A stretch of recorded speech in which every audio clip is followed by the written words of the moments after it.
തീർച്ചയായും നമ്മുടെ മുന്നിൽ ഉത്തരവാദിത്തങ്ങൾ ഏറെയുണ്ട്. പ്രത്യേകിച്ചും സ്ത്രീകൾ എന്ന നിലക്ക് നമുക്കറിയാം, പൊതുവെ സ്ത്രീകളെ കുറിച്ചിട്ട് സൈക്കോളജിക്കലി പറയുന്ന ഒരു ടേമുണ്ട്, മൾട്ടി പർപ്പസ്. മൾട്ടിയാണ്, നമ്മളെ പലതും ഒരുമിച്ച് ചെയ്യാൻ സാധിക്കുന്ന ആളുകളാണ് എന്നുള്ളത്. മൾട്ടി ടാസ്ക്കാണ് നമ്മളെന്ന്. തീർച്ചയായിട്ടും നമുക്ക് അള്ളാഹു വല്ലാത്ത കഴിവുകൾ നൽകിയിട്ടുണ്ട്. അതുകൊണ്ട് തന്നെയാണ് ഇസ്ലാമിലെ സ്ത്രീക്ക് ഇത്രയും ഉന്നതമായ ഒരു പദവി നൽകിയിട്ടുള്ളത്.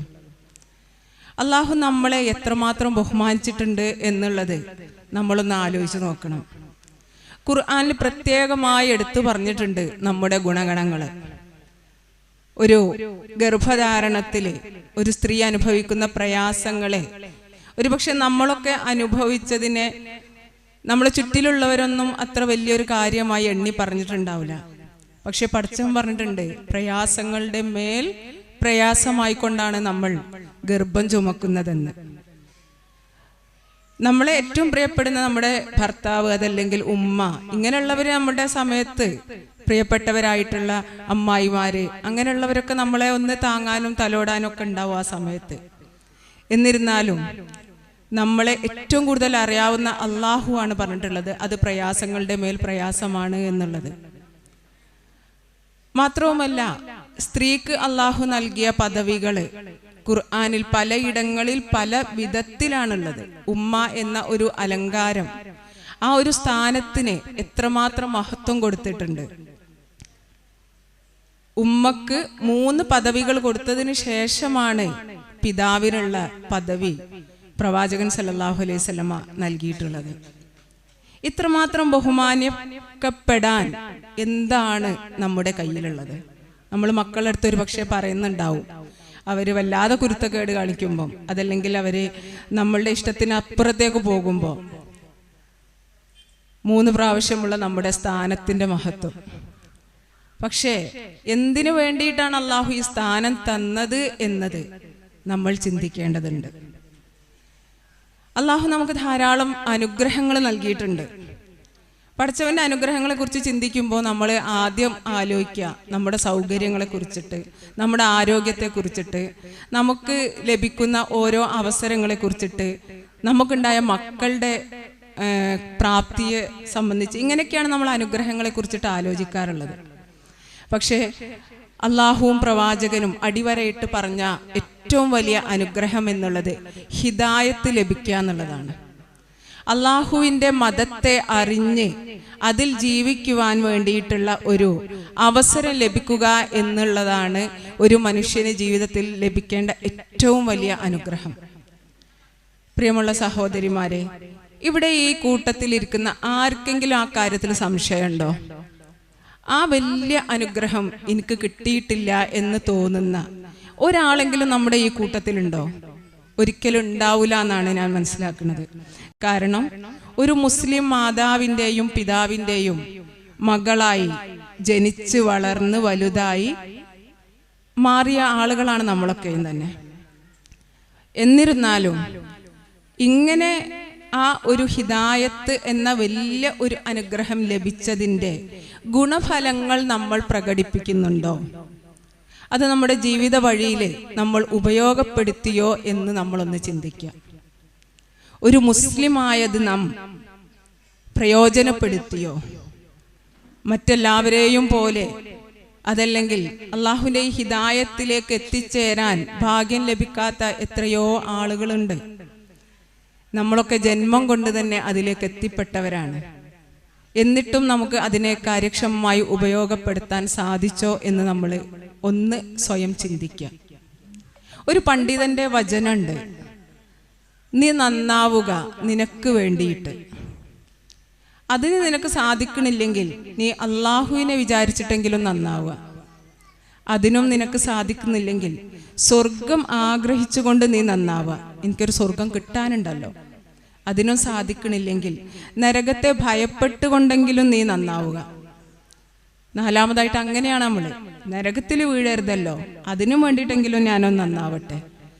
ഈ 4മത്തതിനും സാധിക്കണില്ലെങ്കിൽ നീ ഒരു കാര്യം മനസ്സിലാക്കിക്കോ, നീ ഒരിക്കലും നന്നാവൂല. നീ നരകത്തിനു വേണ്ടി സൃഷ്ടിക്കപ്പെട്ടവനാണ്. നമ്മളാണ് നമ്മളെ മാറ്റേണ്ടത്, നമ്മളിൽ മാറ്റങ്ങൾ വരുത്തേണ്ടത്.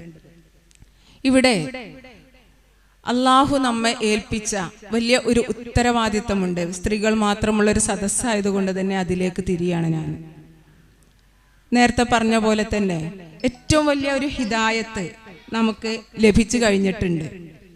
ഏറ്റവും വലിയ ഒരു അനുഗ്രഹം അത് അള്ളാഹുവിൻ്റെ മതത്തിൽ ജീവിക്കാനായി എന്നുള്ളതാണ്.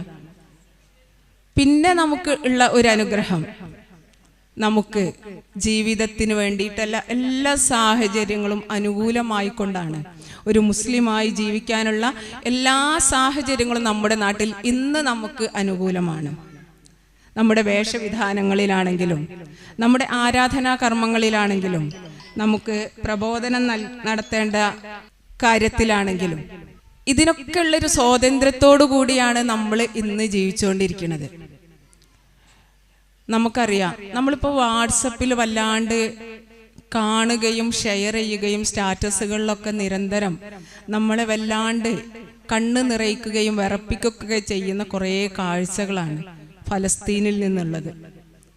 പ്രിയമുള്ളവരെ, ഈ ഫലസ്തീനിന്റെ ഏറ്റവും പഴക്കമുള്ളൊരു ചരിത്രത്തിലേക്ക് പോകുമ്പോൾ നമ്മൾ ആലോചിക്കേണ്ടത്, അവിടെ പ്രവാചകന്മാർ ജീവിച്ചു പോയ മണ്ണാണത്. പ്രവാചകന്മാർ ജീവിച്ച് പ്രബോധനം ചെയ്ത് അതിനനുസരിച്ച് ആളുകൾ ജീവിച്ച് അവരുടെ തലമുറകളായി ജീവിച്ചു വന്ന ആളുകളുടെ മണ്ണാണ് ഫലസ്തീൻ.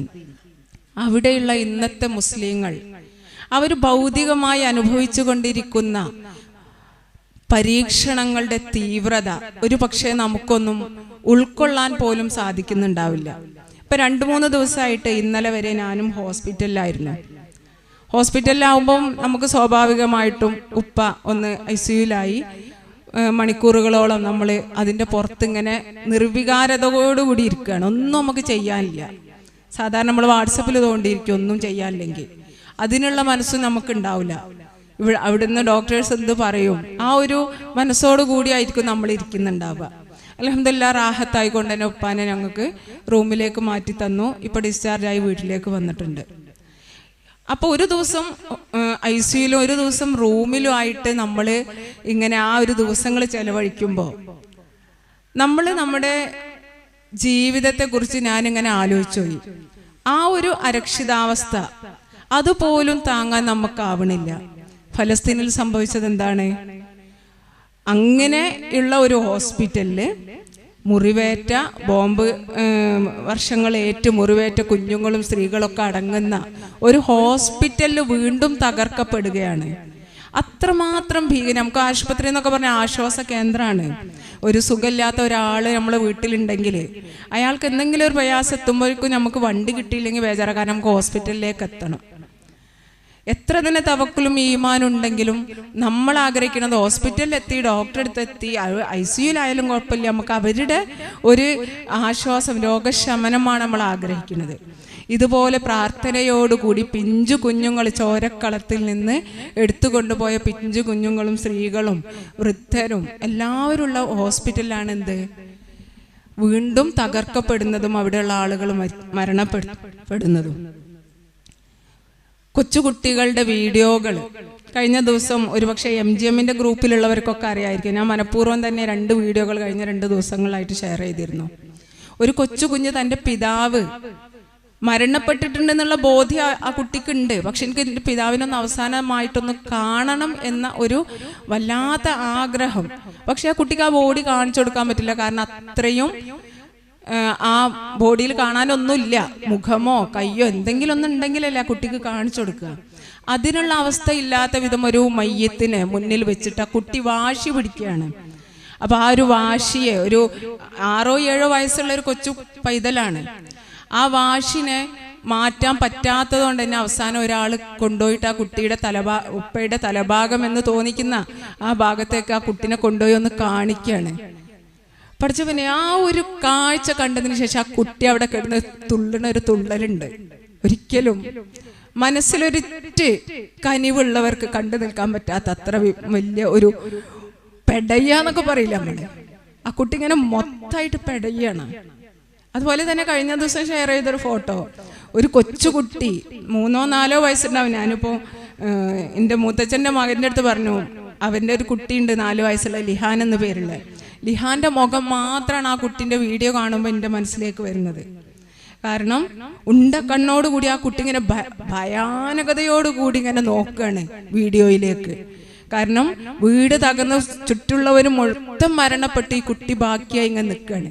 ആ കുട്ടി മൊത്തം വിറക്കണുണ്ട്, ഒരിടത്ത് ഇരിക്കുകയാണ്. പക്ഷെ ആ കുട്ടിയുടെ ശരീരം മൊത്തമായിട്ട് അതിൻ്റെ താഴെ എഴുതിയിട്ടുള്ളതിന് അവൻ്റെ ഓരോ അവയവവും വിറക്കുന്നുണ്ട് എന്നാണ്.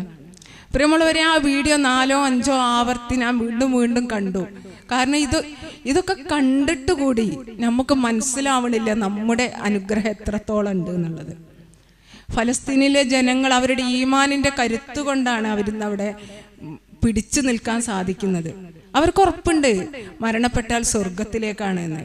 മരണപ്പെട്ടു പോയ ഓരോരുത്തർക്കും പഠിച്ചവൻ സ്വർഗം നൽകി അനുഗ്രഹിക്കട്ടെ. ഇനിയും അവിടെ ആ ഒരു മരണങ്ങളെ കണ്ടുകൊണ്ട് പിഞ്ചു കുഞ്ഞുങ്ങളും സ്ത്രീകളും വൃദ്ധരും പുരുഷന്മാരൊക്കെ അവിടെ ഇങ്ങനെ ജീവിച്ചുകൊണ്ടിരിക്കുന്നുണ്ട്. അവർക്ക് അള്ളാഹു ഈമാനിന്റെ കരുത്ത് എത്രയും നൽകട്ടെ. അവർക്കും അള്ളാഹു അവരുടെ ക്ഷമക്ക് പ്രതിഫലം നൽകട്ടെ. ഇങ്ങനെയൊക്കെ നമ്മുടെ ലോകത്ത് സംഭവിക്കുമ്പോൾ നമ്മൾ ആലോചിക്കും, നമ്മളിതൊക്കെ കണ്ടിങ്ങനെ മാറ്റിക്കൊണ്ടിരിക്കും. മരവിച്ചൊരു മനസ്സിലേക്ക് നമ്മൾ മാറിയിട്ടുണ്ട്. ഇത് കാണുമ്പോഴും ഇതിനെക്കുറിച്ച് പറയുമ്പോഴൊക്കെ നമുക്കൊരു മരവിപ്പാണ്. ഇതൊക്കെ ഇപ്പൊ സാധാരണയായി കഴിഞ്ഞു എന്നൊരു തോന്നല്. പക്ഷെ പ്രിയമുള്ളവരെ, ഇതൊക്കെ നമ്മുടെ കുടുംബത്തിലേക്ക്, നമ്മുടെ വീട്ടിലേക്ക്, നമ്മുടെ നാട്ടിലേക്ക് എത്തിക്കഴിഞ്ഞാൽ ഒരു പക്ഷെ ഇങ്ങനെയൊന്നും ആയിരിക്കൂല. ഒരു പക്ഷെ നമ്മുടെ നാടും ഈ ഒരു ഭീകരതയെ പ്രതീക്ഷിക്കുന്നുണ്ട്. ഇല്ലേ? നമ്മുടെ ഓരോരുത്തരുടെ ഉള്ളിലുണ്ട്. നമ്മുടെ കൊച്ചുമക്കള്, നമ്മുടെ ചെറിയ മക്കള്, പേരക്കുട്ടികള്, അവരൊക്കെ വളരുന്ന കാലത്ത് ഇത്രയും സന്തോഷത്തോടു കൂടി മുസ്ലിമായി ഇവിടെ ജീവിക്കാൻ പറ്റുന്നുള്ള ഒരു ഉറപ്പ് നമുക്ക് തോന്നുന്നുണ്ടോ? ഒരിക്കലുമില്ല. ഇന്നത്തെ രാഷ്ട്രീയ സാഹചര്യങ്ങള് നമ്മുടെ നാട്ടില് നമ്മെ മനസ്സിലാക്കിക്കൊണ്ടിരിക്കുന്നത് അതാണ്. മുസ്ലിം സ്ത്രീകൾ വിദ്യാഭ്യാസം പുരോഗതി നേടിയത് കൊണ്ട് തലയിൽ നിന്ന് തട്ടമൂരാൻ തുടങ്ങി എന്ന് പറയുന്ന ഒരു സമൂഹത്തിലാണ് നമ്മൾ ജീവിക്കുന്നത്. വിദ്യാഭ്യാസം കൊണ്ട് നമുക്ക് നമ്മുടെ ഉടുവസ്ത്രം അഴിക്കാനും പടച്ചവൻ തന്ന നിർദ്ദേശങ്ങളെ മറികടക്കാനോ ആണോ? പ്രവാചകൻ സല്ലല്ലാഹു അലൈഹി വസല്ലം പറഞ്ഞിട്ടുണ്ട്, എൻ്റെ സമുദായത്തിൽ ദാരിദ്ര്യമല്ല ഞാൻ ഭയപ്പെടുന്നത്, അവർക്ക് സമ്പത്ത് വരുന്നതിനെയാണെന്ന്. ഞാനൊക്കെ ചെറുതിൽ വിചാരിച്ചിരുന്നു, എന്തിനാ അങ്ങനെ എന്തിനേക്കും പറയണേ? സമ്പത്തുണ്ടായാലും എല്ലാവരും നല്ലവരാവൂലേ? നമ്മൾ വിചാരിക്കൽ, കുട്ടിയാവുമ്പോൾ നമ്മൾ അങ്ങനെ വിചാരിക്കുക. പക്ഷെ സമ്പത്തുണ്ടാവുമ്പം എങ്ങനെയാണെന്നുള്ളത് മുതിർന്നവരായി നമ്മളത് കൈകാര്യം ചെയ്യുന്ന സമയത്താണ് തിരിച്ചറിയാൻ തുടങ്ങിയത്. അതിനോട് നമുക്ക് എത്രത്തോളം ഇഷ്ടമുണ്ട് എന്നുള്ളത്. ഖുർആൻ പറഞ്ഞിട്ടില്ലേ, നമുക്ക് ഏറ്റവും ഇഷ്ടമാണ് പണത്തോട് എന്നുള്ളത്. പ്രിയമുള്ളവരെ, അപ്പൊ നമ്മൾ ആലോചിക്കുക, ഇങ്ങനെയുള്ള ഒരു സാഹചര്യത്തിലേക്ക് നമ്മുടെ നാട് മാറുന്നതിന് മുമ്പ് നമ്മുടെ മക്കളിലേക്ക് ഈമാൻ എത്തിക്കുക എന്ന ഒരു ദൗത്യം സ്ത്രീകളായ നമുക്കുണ്ട്. അത് നമ്മൾ അള്ളാഹു ഏൽപ്പിച്ച ഒരു അമാനത്താണ്.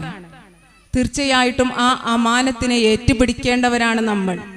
നമ്മുടെ മക്കളെ കേവലം 1, 2, 3, 4 മദ്രസ പഠനവും CBSE സ്കൂളുകളിലും മറ്റുമുള്ള ഒരു മോറൽ ക്ലാസ്സിലും ഒതുങ്ങിയത് കൊണ്ട് ഒരിക്കലും അവർ ഇസ്ലാമിനെ കുറിച്ചോ എന്താണ് ഈമാനെ, എന്താണ് തഖ്വ എന്നതിനെ കുറിച്ചോ അറിയാൻ പോകുന്നില്ല. അതിൻ്റെ ഉത്തരവാദിത്തമാണ് ഉമ്മമാർ എന്ന നിലക്ക് നമുക്കുള്ളത്. അള്ളാഹു ഇതിനു വേണ്ടിയിട്ടാണ് നമുക്ക് ഈ പദവികളും നമ്മുടെ പ്രയത്നത്തിൻ്റെ കാഠിന്യമൊക്കെ നമ്മളെ തന്നെ ബോധ്യപ്പെടുത്തിയിട്ടുള്ളത് ഖുർആനിലൂടെ. നമ്മൾ ഇത്രയും പ്രയാസപ്പെട്ടുകൊണ്ട് നമ്മൾ പ്രസവിച്ച് വളർത്തുന്ന നമ്മുടെ മക്കള്, ആ മക്കളുടെ മേൽ 1, 2, 3 ഉത്തരവാദിത്തം പിതാവിനേക്കാളും നമ്മൾക്കുണ്ട് എങ്കിൽ നമ്മുടെ മക്കളുടെ മതപരമായിട്ടുള്ള ചിട്ടകളില് അതിൻ്റെ ഉത്തരവാദിത്തം നമ്മൾക്കാണ്. നമ്മുടെ വീട്ടിൽ നിന്ന് ഇറങ്ങിപ്പോകുന്ന പെൺകുട്ടികള് അവർ ഇസ്ലാമിക വേഷവിധാനത്തോടു കൂടി ഇറങ്ങിപ്പോകുന്നില്ല എന്നുണ്ടെങ്കിൽ അത് ഇന്ന ആളുടെ മോനാണ് എന്ന് ആളുകൾ പറയുമെങ്കിലും ആ ഉത്തരവാദിത്തം വന്നു ചേരുന്നത് നമ്മൾ ഓരോരുത്തരിലേക്കുമാണ്, നമ്മൾ സ്ത്രീകളിലേക്കാണ്. പേരും അഡ്രസ്സും ഒരു പക്ഷേ പിതാവിൻ്റെ അഡ്രസ്സിലൂടെ ആണെങ്കിലും ഇന്നയാളുടെ മോളെ വളർത്തിയ ആ ഉമ്മയിലേക്കാണ് ആ ഒരു വിരല് ചൂണ്ടിക്കിടക്കുന്നത്. വിവാഹം കഴിക്കുമ്പോൾ ഉത്തമയായ സ്ത്രീകളെ വിവാഹം കഴിക്കണം എന്ന് പടച്ചവൻ പറഞ്ഞതിൻ്റെ പൊരുളും ഇത് തന്നെയാണ്. എങ്ങനെയാണോ ഉമ്മ ആ മക്കൾക്ക് ഓരോ കാര്യങ്ങളും എത്തിച്ചു നൽകുന്നത്, അതിനനുസരിച്ചിട്ടാണ് ആ മക്കളിൽ ഗുണങ്ങൾ ഉണ്ടാവുക. തീർച്ചയായിട്ടും നമ്മുടെ മക്കളെ ഓരോ പ്രായത്തിലും ഓരോ ശീലങ്ങൾ നമ്മൾ പഠിപ്പിക്കണില്ലേ? ഒരു പാലൂട്ടുന്ന പ്രായത്തിലുള്ള കുട്ടികളുടെ ഭക്ഷണ രീതിയും പിന്നീട് അവർ വളർന്ന് 8ഉം 10ഉം വയസ്സാകുമ്പോഴുള്ള അവരുടെ ഭക്ഷണ രീതിയും വ്യത്യസ്തമാണ്. കുറുക്ക് കൊടുത്തു തുടങ്ങി അവരെ ഭക്ഷണം പരിശീലിപ്പിക്കുന്ന നമ്മളെ പിന്നീട് അവരുടെ കയ്യിൽ കുറേശ്ശെ ചെറിയ കൊച്ചു ഉരുളകൾ കൊടുത്ത് പിന്നെ നമ്മൾ ഉരുട്ടുന്ന ഉരുളനേക്കാളും വലിയ ഉരുളകളാക്കി സ്വയം കഴിക്കുന്ന ഒരു അവസ്ഥയിലേക്ക് 10ഉം 12ഉം 15ഉം വയസ്സാകുമ്പോഴേക്കും നമ്മൾ മക്കൾ മാറുന്നുണ്ട്. ആ സമയത്തും ഒരുപക്ഷെ സ്നേഹം കൊണ്ട് നമ്മൾ ഉരുട്ടി കൊടുക്കുന്നുണ്ടെങ്കിലും കൂടിയിട്ട് നമ്മുടെ മക്കളെ നമ്മൾ പ്രാപ്തരാക്കുന്നുണ്ട് സ്വയം ഭക്ഷണം കഴിക്കാൻ. സ്കൂളിലേക്ക് പോകുമ്പോഴേക്കും അവരെ കൊണ്ട് സ്വയം ഭക്ഷണം കഴിപ്പിക്കാൻ നമ്മൾ പ്രാപ്തരാക്കുന്നുണ്ട്. സ്വയം ഡ്രസ്സ് ഇടാനും അതുപോലെ അത് അഴിച്ചു വെക്കാനും അത് അഴുക്കുള്ളത് എവിടെ വെക്കണം എന്നുള്ളതും പുതിയ പുസ്തകങ്ങൾ എങ്ങനെ അടുക്കും ചിട്ടയോടും കൂടി മാറ്റി വെക്കണം എന്നുള്ളതൊക്കെ നമ്മൾ അവരെ പഠിപ്പിക്കുന്നുണ്ട്. പിന്നെ എന്താണ് ഇസ്ലാം മതത്തെ അല്ലെങ്കിൽ ദീനിയായിട്ടുള്ള ചിട്ടകളെ പഠിപ്പിക്കാൻ നമുക്ക് താമസം വരുന്നത്? നമ്മുടെ ആൺമക്കളാവട്ടെ പെൺമക്കളാവട്ടെ അവരുടെ ഇസ്ലാമിക ചിട്ടകൾ നമ്മുടെ മാത്രം ഉത്തരവാദിത്തമാണ്. നമ്മൾ സ്വയം ഏറ്റെടുക്കുക. അള്ളാഹു നമ്മളിൽ ഏൽപ്പിച്ച അമാനത്താണ് അത് എന്ന ഒരു ബോധ്യത്തോടു കൂടി തന്നെ പുതിയ കാലത്തിനനുസരിച്ച് അവസ്ഥകളിൽ വലിയ മാറ്റമുണ്ട്. നമ്മൾക്കൊന്നും അറിയാത്ത അത്രയും സാങ്കേതിക വിദ്യയിൽ മുന്നിലുള്ളവരാണ് നമ്മളെ മക്കള്. മൊബൈൽ ഫോൺ ആണെങ്കിലും മറ്റുള്ള ആപ്ലിക്കേഷൻസ് ആണെങ്കിലൊക്കെ നമുക്ക് ചെയ്തു തരുന്നത് നമ്മളെ മക്കളാണ്. അതുകൊണ്ട് തന്നെ കാലത്തിനനുസരിച്ച് അവർ വളരണം. ഇവിടെ നേരത്തെ പറഞ്ഞു ഫോണ് പോലും ഡിഗ്രിക്ക് പഠിക്കുന്ന കുട്ടിക്ക് വാങ്ങിക്കൊടുത്തിട്ടില്ല എന്ന്. ശരിയാണ്, നമ്മളൊന്നും ഫോൺ വാങ്ങിക്കൊടുക്കുന്നുണ്ടാവില്ല മക്കൾക്ക് ഒരു ഡിഗ്രി അല്ലെങ്കിൽ +2 കഴിയുമ്പോഴേക്കും. പക്ഷെ അവർ ഫോണിൻ്റെ എല്ലാ കാര്യങ്ങളും അവർ ഉപയോഗപ്പെടുത്തുന്നുണ്ടാവും. നമ്മൾ കുട്ടികളെ അതൊക്കെ ഉപയോഗിക്കാൻ കൊടുക്കന്നെ വേണം. കളിക്കേണ്ട സമയത്ത് കുട്ടികൾ കളിക്കണം, പഠിക്കേണ്ട സമയത്ത് മാത്രമേ കുട്ടികൾ പഠിക്കേണ്ടതുള്ളൂ. ഈ രീതിയിൽ മക്കളിലേക്ക് ശരിയായിട്ടുള്ള ഒരു ദിശാബോധം നൽകിക്കൊണ്ട് നമ്മൾ ഉമ്മമാര് അവരെ വളർത്തുമ്പോൾ മാത്രമാണ് നമ്മുടെ മക്കൾ എല്ലാ നിലയും മികവുറ്റവരാവുകയുള്ളൂ. നമുക്കറിയാം, ഇപ്പൊ ഈ ജെല്ലൈറ്റ് പ്രോഗ്രാമിനെ കുറിച്ച് പറഞ്ഞു. മറ്റന്നാളെ നമ്മുടെ കുറുക്കോൾ കുന്നിൽ വെച്ച് നമ്മുടെ ജില്ലയുടെ MSM നടത്തുന്ന ഒരു ജെല്ലൈറ്റ് പ്രോഗ്രാം ഇവിടുന്നൊക്കെ രജിസ്ട്രേഷൻ നടന്നിട്ടുണ്ട്. ഇവിടുന്ന് ബസ്സും ഉണ്ട്, അൽഹംദുലില്ലാ സന്തോഷമുണ്ട്. ഇവിടുന്ന് വണ്ടിയും ഏൽപ്പിച്ചിട്ടുണ്ട് എന്ന് പറഞ്ഞപ്പോൾ IGM-ന്റെയും MSM-ന്റെയും കുട്ടികൾ സംഘടിപ്പിക്കുന്ന ഈ ഒരു പരിപാടിയിൽ പങ്കെടുക്കേണ്ടത് മുഴുവൻ കുട്ടികളാണ്. കാലത്തിന്റെ അനിവാര്യതയാണ് അതിൽ പങ്കെടുക്കൽ. കാരണം എന്താ, ഇന്ന് മക്കൾക്ക് വഴി തെറ്റിപ്പോകാനുള്ള സാഹചര്യം പണ്ടത്തെ കാലത്തെക്കാളും വളരെ കൂടുതലാണ്. പഴയ കാലത്ത് ഇന്നത്തെ പോലെ അത്ര തന്നെ വഴിതെറ്റി പോകാനുള്ള സാഹചര്യങ്ങൾ ഉണ്ടായിരുന്നില്ല. കുറഞ്ഞ കൂട്ടുകെട്ടുകളും കുറഞ്ഞ സാഹചര്യങ്ങളൊക്കെ ഉണ്ടായിരുന്നുള്ളൂ. പക്ഷെ ഇന്ന് റൂമിൻ്റെ ഉള്ളിലിരുന്ന് ഒരാളെ പോലും കണ്ടിട്ടില്ലെങ്കിലും തെറ്റായ വഴിയിലേക്ക് പോകാനുള്ള സാഹചര്യങ്ങൾ വളരെയേറെയാണ്. ഒരു തൊപ്പി എന്ന ഒരു കഥാപാത്രത്തെ നമ്മളൊക്കെ അടുത്തറിഞ്ഞു അല്ലേ? നമ്മളെ മലപ്പുറം ജില്ലയിലാണ്, വളാഞ്ചേരിയിലാണ്. മാത്രമല്ല മുസ്ലിങ്ങൾ മാത്രം കൂടുതൽ ഭൂരിപക്ഷ പ്രദേശമാണ് അവിടെ. ആ ഒരു പ്രദേശത്താണ് എല്ലാ കുട്ടികളെയും നമ്മൾ പോലും അറിയാതെ നമ്മളെ കുട്ടികൾക്ക് തൊപ്പി എന്ന് പറഞ്ഞാൽ നമുക്ക് അറിയാം, നമുക്കറിയില്ലായിരുന്നു. ആ വിവാദം വന്നപ്പോഴാണ് നമ്മളൊരു തൊപ്പി എന്ന് പറയുന്നത് ഒരു മനുഷ്യക്കുട്ടി, ഒരു കഥാപാത്രമാണ് എന്നുള്ളത് മനസ്സിലാക്കുന്നത്. ഇത്രമാത്രം പുരോഗമനം സാങ്കേതിക വിദ്യയിലൂടെ നമ്മളെ നാട്ടിലുണ്ട്. അത് അനുഗ്രഹമാണ് തീർച്ചയായിട്ടും. നമുക്ക് തന്നെ ആ കോവിഡ് കാലത്ത് പ്രബോധന പ്രവർത്തനങ്ങൾക്കൊന്നും ഇറങ്ങാൻ പറ്റാത്തൊരു സമയത്ത് നമ്മൾ വല്ലാത്ത ഒരു സന്തോഷം അനുഭവിച്ച ഒരു മേഖല കൂടിയാണ് ഈ സോഷ്യൽ മീഡിയ എന്നുള്ളത്. നമ്മുടെ പ്രബോധന ക്ലാസ്സുകളും പരിപാടികളൊക്കെ അതിൻ്റെതായ തലത്തിൽ നമ്മൾ മുന്നോട്ട് കൊണ്ടുപോയിട്ടുണ്ട്. പക്ഷേ അതിൻ്റെ അതിപ്രസരം നമ്മളെ കുട്ടികളെ വല്ലാതെ ഒലച്ചു കളഞ്ഞിട്ടുണ്ട്. അതുകൊണ്ട് തന്നെ പ്രിയമുള്ളവരെ, നമ്മുടെ കുട്ടികൾക്ക് ഇന്നത്തെ സാഹചര്യം അനുസരിച്ചിട്ടുള്ള എല്ലാ കാര്യങ്ങളിലും അവരറിവുള്ളവരാകണം. അവർ അതിനെക്കുറിച്ച് അജ്ഞതയുള്ളവരാവരുത്. കാലഘട്ടത്തിനനുസരിച്ച് തന്നെ മക്കളെ വളർത്തണം. പക്ഷെ അത് ഇസ്ലാമിനപ്പുറത്തേക്ക് മറികടക്കുന്ന വിധത്തിലേക്കാവരുത്. വിദ്യാഭ്യാസം അത് നല്ല നിലയിൽ എത്രത്തോളം അവർക്ക് കൊടുക്കാൻ പറ്റും എന്ന് നമ്മൾ മനസ്സിലാക്കി അതിനനുസരിച്ച് നമ്മൾ കൊടുക്കണം. പക്ഷെ അത് മാത്രമായി പോകരുത്. നമ്മുടെ നാട്ടില് ഇന്ന് കൂണുകൾ പോലെ വളർന്നു വന്നിട്ടുണ്ട് വിദ്യാഭ്യാസത്തിന് വേണ്ടിയിട്ടുള്ള സ്ഥാപനങ്ങൾ.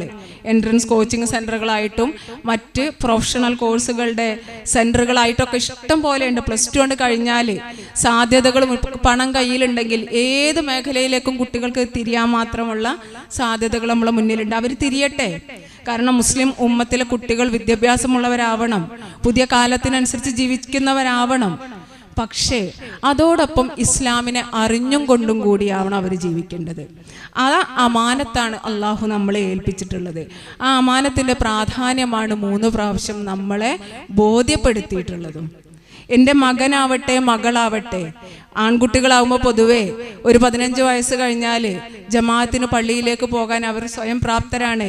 പക്ഷെ പെൺകുട്ടികൾ നമ്മുടെ നാട്ടിലെ സാഹചര്യം അനുസരിച്ച് മഗ്‌രിബിനും ഇശാനും നമ്മൾ പള്ളിയിലേക്ക് വിടാറില്ല. കാരണം എത്ര തന്നെ നല്ല സാഹചര്യങ്ങളാണെങ്കിലും പിശാച് എങ്ങനെയാണ് നമ്മുടെ കുട്ടികളിലേക്ക് എത്തുക നമുക്ക് പറയാൻ പറ്റില്ല. പ്രത്യേകിച്ചും ഇന്നത്തെ സാഹചര്യത്തിൽ അതിനുള്ള സാധ്യതകൾ ഏറെ ഉള്ളതുകൊണ്ട്. അപ്പോൾ ആൺമക്കളെ അവരുടേതായിട്ടുള്ള വഴിയിൽ സമൂഹത്തിലേക്ക് ഇറക്കി വിടാൻ നമ്മൾ ശ്രമിക്കണം. പെൺകുട്ടികളെയും ഇസ്ലാമികമായി മുന്നേറാനുള്ള അവസരങ്ങൾ നമ്മൾ ഒരുക്കി കൊടുക്കണം. അതവർക്ക് ചെറിയ പ്രായത്തിലെ ശരിയായ ദിശാബോധം നൽകിക്കൊണ്ട് ആരാധനാകർമ്മങ്ങളിൽ മാത്രമല്ല, അവരുടെ സ്വഭാവ രീതികളിലും. നമ്മൾ ഖുർആനിൽ എത്രയോ 6236 വചനങ്ങളുണ്ട് എന്നൊക്കെയാണ് കണക്ക് പറയുന്നത്. പക്ഷെ ആ വചനങ്ങളിൽ ഏറ്റവും കൂടുതൽ ഒരു മനുഷ്യൻ മറ്റൊരു മനുഷ്യനോട് എങ്ങനെയാണ് പെരുമാറേണ്ടത് എന്നതിനെ കുറിച്ചിട്ടാണ് പറയുന്നത്. ആരാധനാ കർമ്മങ്ങളെ കുറിച്ചിട്ടും നമ്മുടെ കടപ്പാടുകളെ കുറിച്ചിട്ടും കടമകളെ കുറിച്ചിട്ടും അവകാശങ്ങളെ കുറിച്ചിട്ടും ഒക്കെ കൃത്യമായിട്ടുണ്ട്. ഒരു മുസ്ലിം സ്ത്രീക്കുള്ള ആ കടമകളും അവകാശങ്ങളും ഒക്കെ കൃത്യമായിട്ട് ഖുർആനിൽ പറയുന്നുണ്ട്. പക്ഷെ അവിടെ ഏറ്റവും കൂടുതൽ ഖുർആൻ വചനങ്ങൾ ഉപയോഗിച്ചിട്ടുള്ളത് എന്തിനു വേണ്ടിയിട്ടാണ്? നമ്മൾ പരസ്പരം എങ്ങനെ പെരുമാറണം എന്നുള്ളതാണ്. അത് തന്നെയാണ് മതം കൊണ്ട് ഉദ്ദേശിക്കുന്നത്. ടീച്ചർ ഇവിടെ നമ്മളോട് വളരെ വിശദമായി സംസാരിച്ചതും അത് തന്നെയാണ്. നമ്മൾ ഓരോരുത്തരോടും സാധാരണ ജനങ്ങളോട് അടക്കം എങ്ങനെ സംസാരിക്കണം എന്നുള്ളതാണ്. ബിലാൽ റളിയല്ലാഹു അൻഹുവിൻ്റെ ത്യാഗ സ്മരണകളൊക്കെ നമുക്കൊക്കെ അറിയാവുന്നതാണ്. പിൽക്കാലത്ത് ബിലാൽ റളിയല്ലാഹുവിനോട് സഹാബാക്കൾ ചോദിക്കുന്നുണ്ട്, ബിലാൽ, എന്തുകൊണ്ടാണ് താങ്കളെ അങ്ങേയറ്റത്തെ പീഡനത്തിന് ഇരയാക്കിയ സന്ദർഭത്തിൽ അഹദ് അഹദ് എന്ന് മാത്രം പറഞ്ഞത്? നമുക്കറിയാലോ, അടിമയായിരുന്ന ബിലാലിനെ അബൂബക്കർ റളിയല്ലാഹു അൻഹു മോചിതനാക്കുന്നത് വരെ കൊടിയ പീഡനങ്ങൾ അദ്ദേഹം ഇസ്ലാം മതം ആശ്ലേഷിച്ചിട്ടുണ്ടെന്ന് മനസ്സിലാക്കിയത് മുതൽ കൊടിയ പീഡനം നമുക്ക് സങ്കല്പിക്കാൻ പറ്റാത്ത വിധം ചാട്ടവാറ് കൊണ്ടുള്ള അടികളും മണലിലൂടെ വലിയ പാറക്കല്ലുകൾ നെഞ്ചത്ത് കയറ്റി വലിച്ചു കൊണ്ടുവരെ കുട്ടികളെ കൊണ്ട് ഇങ്ങനെയുള്ള ക്രൂരമായ മർദ്ദനങ്ങൾ ഏറ്റപ്പോഴും ബിലാൽ അഹദ് അഹദ് എന്ന് മാത്രമാണല്ലോ പറഞ്ഞിട്ടുള്ളത്. അതെന്തുകൊണ്ടാ ബിലാൽ അങ്ങനെ മാത്രം പറഞ്ഞത്? അപ്പോൾ ബിലാൽ റളിയല്ലാഹു അൻഹു പറഞ്ഞൊരു മറുപടി ഉണ്ട്. എനിക്ക് എൻ്റെ റബ്ബിനെ കുറിച്ചിട്ട് അഹദ്, അവൻ ഏകനാണ് എന്ന് മാത്രമേ അറിയുള്ളൂ. അപ്പൊ അതല്ലേ ഞാൻ പറയാന്ന്. പ്രിയമുള്ളവരെ ആലോചിച്ച് നോക്കി, നമുക്ക് നമ്മളെ റബ്ബിനെ കുറിച്ച് എന്തൊക്കെ അറിയാം? 99 നാമങ്ങൾ നമുക്കറിയാം അല്ലേ? പക്ഷേ ആ ഒരു നാമത്തെയെങ്കിലും നമ്മൾ കൃത്യമായി ഉള്ളിലേക്ക് എടുത്തിട്ട് നമ്മൾ അതിനനുസരിച്ച് ജീവിക്കുന്നുണ്ടോ എന്ന് നമ്മൾ സ്വയം ഒന്ന് ആലോചിക്കുക. ഒരിക്കലും എല്ലാം തികഞ്ഞത് കൊണ്ടല്ല ഇവിടെ നിന്ന് സംസാരിക്കുന്നത്. ആയിഷ ടീച്ചർ പറഞ്ഞ പോലെ തന്നെ നമ്മൾ സ്വയം നന്നാവുക. ഇങ്ങനെയുള്ള ഒരു സദസ്സിലെത്തുമ്പോൾ എല്ലാം തികഞ്ഞത് കൊണ്ടല്ല ഒരിക്കലും ഒരാൾ നിന്ന് സംസാരിക്കുക. അതൊരു നിയോഗമാണ്. ഇവിടെ ഇങ്ങനെ നിന്ന് സംസാരിക്കാൻ പഠിച്ചവൻ നിയോഗിച്ചതായതുകൊണ്ട് സംസാരിക്കുന്നു എന്ന് മാത്രം. അതുകൊണ്ട് ഞാൻ തികഞ്ഞതല്ല, തീർച്ചയായിട്ടും. പക്ഷെ എന്താണ്, എനിക്ക് എന്നോട് തന്നെ പറയാനുള്ളത് നിങ്ങളോടും കൂടി പറയണമെന്ന് മാത്രം.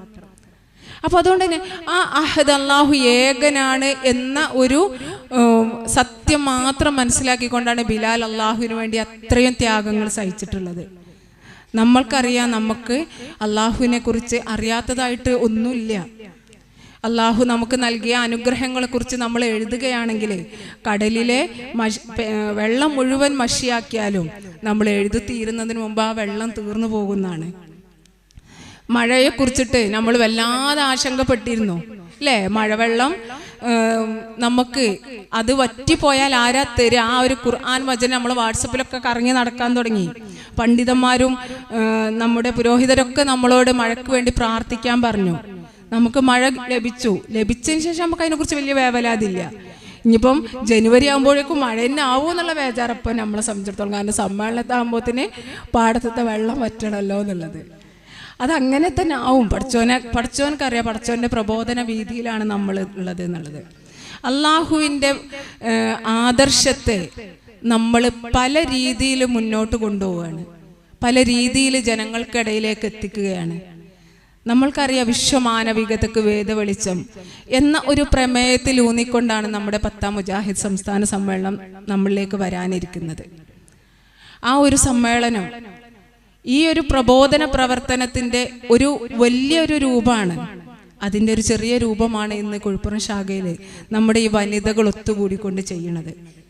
ഇസ്ലാമിനെ അറിയുക, ഇസ്ലാമിനെ അറിയിക്കുക, ഇസ്ലാമായി ജീവിക്കുക, ഈ ഒരു ദൗത്യമാണ് നമ്മൾ നിർവഹിച്ചു കൊണ്ടിരിക്കുന്നത്.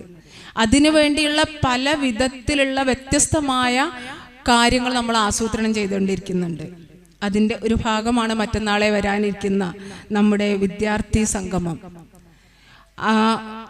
കുരുന്നു പ്രായത്തിലുള്ള 18-19 വയസ്സിലുള്ള ചെറുപ്പക്കാരായ കുട്ടികളെ അന്നത്തെ ഒരു ദിവസം അവര് 1200ഓളം കുട്ടികളെ കുറുക്കോൾക്കുന്നുള്ള ഹാളിൽ ഒരുമിച്ച് കൂടുന്നുണ്ടെങ്കിൽ ഒരുപക്ഷെ രക്ഷിതാക്കളുടെ പ്രേരണയാകാം പല കുട്ടികളെയും അങ്ങോട്ട് എത്തിക്കുന്നത്. അതിനൊക്കെ പ്രതിഫലമില്ലേ? ഇതിനു വേണ്ടി നമ്മൾ പിന്നാലെ നടക്കുന്നതിന് നമുക്ക് അള്ളാഹുവിൻ്റെ പ്രതിഫലമില്ലേ? ഇന്ന് ഇത്രയും സ്ത്രീകൾ ഇവിടെ എത്തിയിട്ടുണ്ടെങ്കിൽ ഈ വീടും ഈ കുടുംബവും ഈ ചുറ്റുവട്ടത്തുള്ള MGMകാരും എത്രമാത്രം കഷ്ടപ്പെട്ടിട്ടുണ്ടാവും നമുക്കറിയാം. നമ്മൾ ഓരോരുത്തരും ഇന്ന് ഇങ്ങോട്ട് ആ 2 മണി സമയത്തേക്ക് എത്താൻ വേണ്ടിയിട്ട് രാവിലെ മുതലേ നമ്മുടെ ഒരുക്കങ്ങൾ തുടങ്ങിയിട്ടുണ്ടാവും. ഒരുപക്ഷെ തലേന്ന് അതിനുള്ള അറേഞ്ച്മെൻറ്റ്സ് നമ്മൾ നടങ്ങിയിട്ടുണ്ടാവും. നമ്മൾ അള്ളാഹുവിൻ്റെ മാർഗത്തിൽ ഇറങ്ങി പുറപ്പെട്ടാൽ തിരിച്ചെത്തുന്നവരെ നമ്മൾ അള്ളാഹുവിൻ്റെ സംരക്ഷണത്തിലാണെന്നാണ് പ്രവാചകൻ സല്ലല്ലാഹു അലൈഹി വസല്ലം നമ്മളെ പഠിപ്പിച്ചിട്ടുള്ളത്.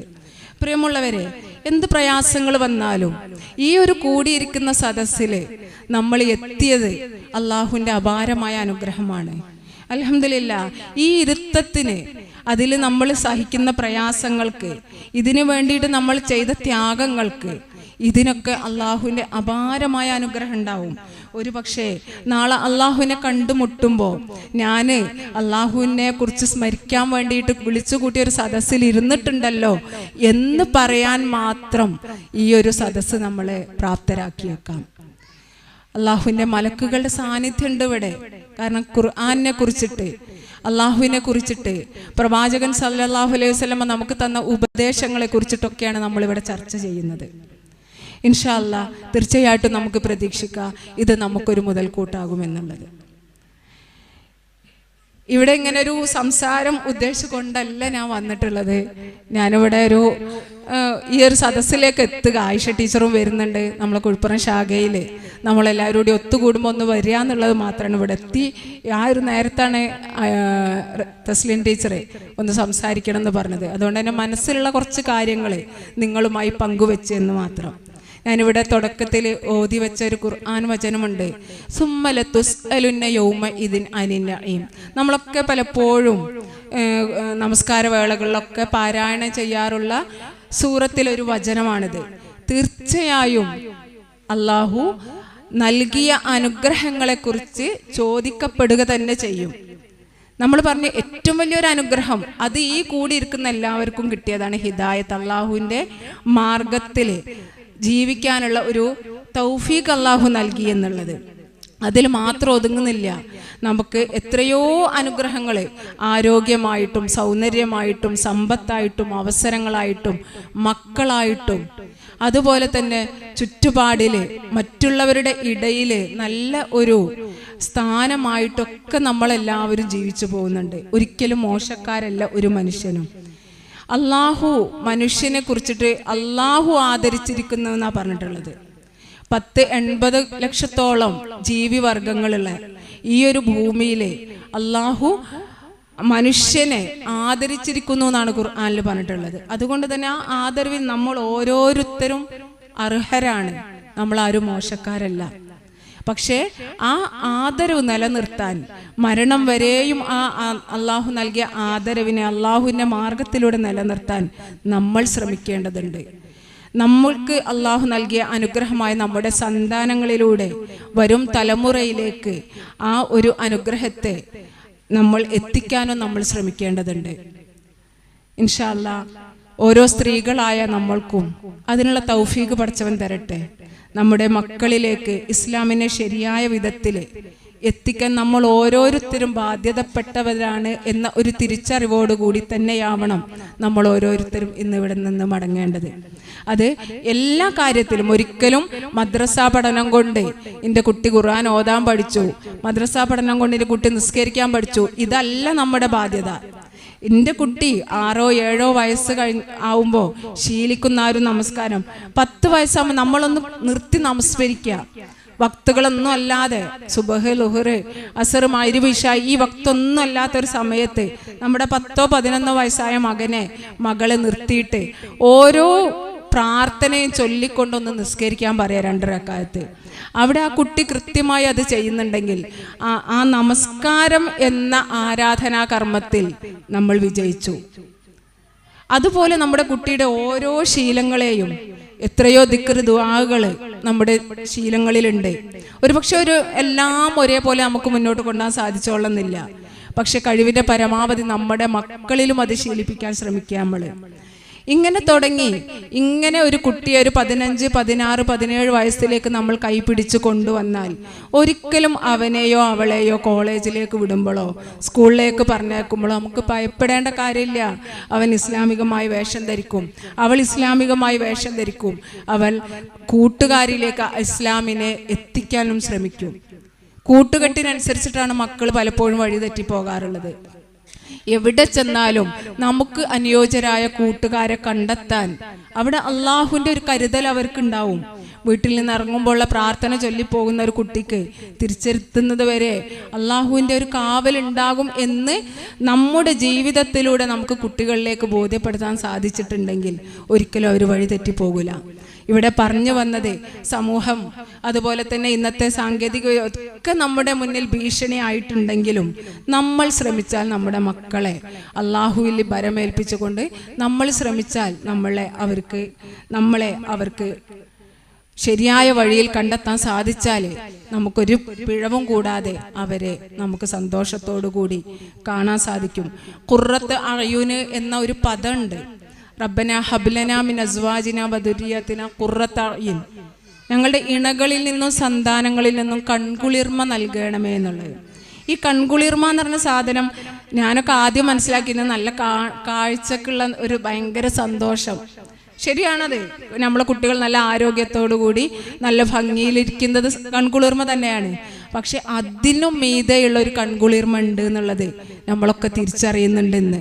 പല രക്ഷിതാക്കളും ആ കൺകുളിർമ കിട്ടാൻ വേണ്ടിയിട്ട് വല്ലാണ്ട് ആഗ്രഹിച്ചു പോകുന്ന ഒരു കാലമാണിന്ന്. പ്രിയമുള്ളവരെ, ആത്മാർത്ഥമായിട്ട് ആ പ്രാർത്ഥന നമുക്ക് പ്രാർത്ഥിക്കാം.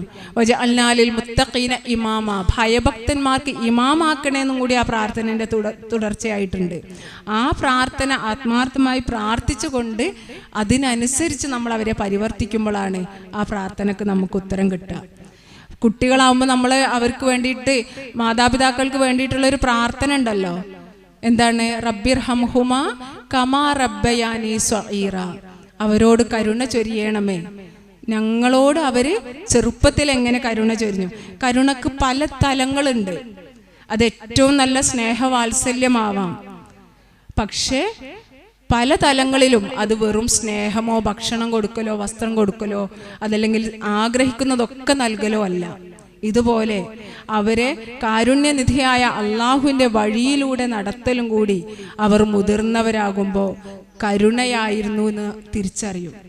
അങ്ങനെ നൽകിയെങ്കിൽ മാത്രമാണ് ആ പ്രാർത്ഥന നല്ല വിധത്തിൽ നമ്മളിലേക്ക് എത്തുക. അതല്ലെങ്കിൽ അത് നമുക്ക് തിരിച്ചടിയായി മാറും. കാരണം നമ്മൾ എന്താണോ അവർക്ക് ചെറുപ്പത്തിൽ കൊടുത്തത് അതേപോലത്തെ തിരിച്ചു തന്നാൽ നമ്മൾ ചെയ്തതൊക്കെ പടച്ചവന്റെ മുന്നിൽ ഒന്നുമില്ലാതായി മാറും. പടച്ചവൻ നമ്മളെ കാത്തുരക്ഷിക്കട്ടെ. ആമീൻ. ഏതായിരുന്നാലും ഈ ഒരു കൂടിയിരുത്തം അള്ളാഹു ഏറ്റവും നല്ല സ്വാലിഹായ കർമ്മമായി മാറ്റട്ടെ. ആമീൻ.